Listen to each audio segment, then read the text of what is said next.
c'est fou Quant quand à même, en plus, Carrefour, comme marche. hier, l'AFP a publié les contentieux qui sont au tribunal et le parquet demande pour la 100e fois à condamner Carrefour pour des pratiques abusives. Mais chez nous, c'est toujours abusif. Les conditions générales de vente qui ne sont pas toujours appliquées ou respectées dans les Outre-mer. Maintenant, quand on décidera d'un prix de vente, ce sera de manière égale ici en Hexagone et là-bas. Bien entendu, là-bas, ce sera plus cher parce que vous paierez le transport, le fret, l'assurance, le dédouanement, le dépotage et la commercialisation de proximité. Mais c'est une avancée considérable. Il y a une aide au fret payée par l'Europe. Mais il y a aussi dans la mission budgétaire du ministère des Outre-mer une ligne pour aider. Ce n'est pas suffisant. Donc on dit, mais il faut l'étendre aux biens de consommation courante ou de première nécessité. Et là, on disait que ce serait décidé par décret. La rapporteure n'a pas voulu. Valls me dit, reporte ça, je vais le mettre dans mon texte, mais j'aurai le temps d'évaluer l'impact, les conséquences. Est-ce que ce n'est pas enrichir les importateurs, distributeurs, si ce n'est pas répercuté pour le consommateur? C'est vrai. Donc, on a reporté ce texte-là. Les marges arrière. Quand on dit à un consommateur, ou quand un distributeur nous dit, non, ma marge c'est de 2%, moi je ne prends que 2% de plus, il a peut-être raison, mais c'est une marge avant. Mais il y a les marges dites arrière, qui comprennent toutes sortes de choses, des sortes de rétributions sur la distribution, qui comprend... bon, il y a de vrais services. Lorsque, par exemple, dans votre boîte aux lettres, vous recevez des prospectus, il y a tous les produits que vous trouvez en rayon dans votre grande surface, il faut payer ça. C'est un vrai service. Lorsqu'il y a une augmentation du chiffre d'affaires fixée par objectif, oui, il y a une rétribution, une ristourne qui se fait. Tout ça, c'est de vrais services. Lorsqu'il y a ce qu'on appelle la coopération commerciale, c'est un vrai service. En revanche, il y a dans les marges arrière tout un trou noir où il n'y a pas de prestations effectives et pourtant payées. Ça peut aller à 35% dans les Outre-mer. Moi, je connais une enseigne Leclerc qui fait 22%, un groupe GBH qui fait entre 18 et 25%. C'est considérable. Sur les produits dits de dégagement, qu'est-ce que ça veut dire pour que les gens comprennent? Vous prenez du porc breton ou n'importe où d'autres produits. Lorsqu'on n'arrive pas à le vendre, on le met en congelé, en surgelé, on l'envoie là-bas et c'est à coût marginal zéro. C'est-à-dire qu'on peut le vendre moins que le coût de production. C'est du dumping. Et ça se fait, on dégage ça dans les Outre-mer. Comme pour le sucre d'ailleurs. On envoyait les produits sucrés là-bas. Et donc là, on a corrigé ça. Ça devient un motif d'ordre public économique. Et donc, c'est des avancées importantes. Donc, le texte remanié a été voté sur, premièrement, les sanctions à infliger aux entreprises qui ne déposent pas leurs comptes et qui ne publient pas leurs comptes.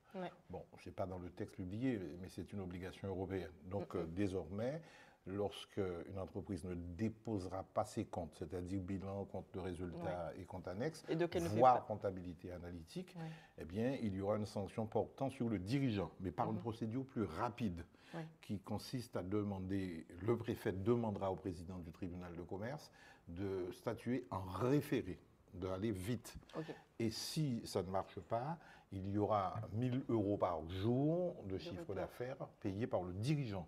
Donc le dirigeant qui a la responsabilité de déposer les comptes, s'il ne le fait pas, c'est lui qui paiera.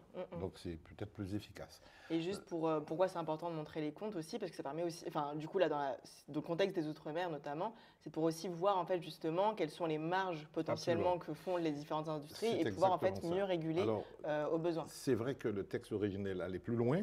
On demandait à connaître ce que déjà le cas, prix d'achat, prix de vente, mais toutes les marges intermédiaires, quand le produit quitte l'Hexagone et va dans les territoires d'outre-mer, il y a des sociétés qui prennent leurs marges, donc des marges intermédiaires, ou des prix de cession interne, lorsque l'entreprise est intégrée verticalement. Et donc ils ont refusé en disant non, on va pénaliser le gérant, le PDG, le directeur. Bon, c'est déjà ça. On donne également au président de département, c'est le cas en Guadeloupe, c'est le cas à La Réunion, mais c'est aussi le cas à Mayotte, même s'il y a un département-région, le pouvoir de saisir l'autorité de la concurrence, qui est l'autorité administrative indépendante qui fait les contrôles et qui sanctionne.